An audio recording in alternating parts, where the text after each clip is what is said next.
Hello and welcome to another Scratch VA tutorial.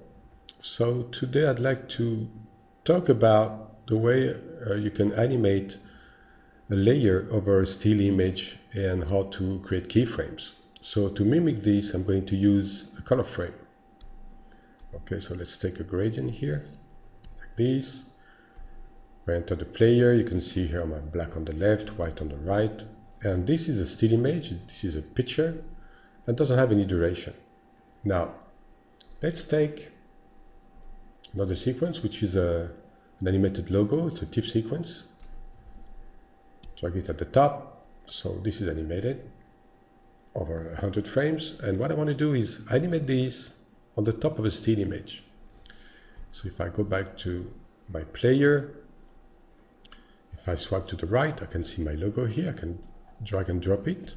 Okay, so it creates a composite, creating a layer here, but I still don't have any duration. So my first reaction would be to say, okay, let's go to Edit. Let me move this back to the beginning. Okay, so this is my track. I can pick it and I can extend it manually. So I give it a duration. I can do it this way, or here in the Record menu, I can just give it a length, either using timecode values or just a frame amount. So let's say 250, right? Okay. If I go back to Matrix, I could mean, okay, let's switch to canvas. I'm on my first frame. I move my logo here. At the bottom right, I create a keyframe. So I can see the white bars, vertical white bars here. Navigate to the end of my sequence, move my logo, and add another keyframe, right? Logical. And it doesn't work. If I look at my texture here on the right, I can see that the texture is playing, but my logo is not animated. The reason for that is that in Edit, I actually changed the record value, which is basically the slot length. But I didn't change any value on the shot itself, which is the source, right? So if you look at my track here, my track doesn't have any marker, doesn't have any ruler. Now, if I give a lens to my source as well, let's give it the same. Now you can see I now have a ruler here at the bottom on my track. That means I will be able to keyframe.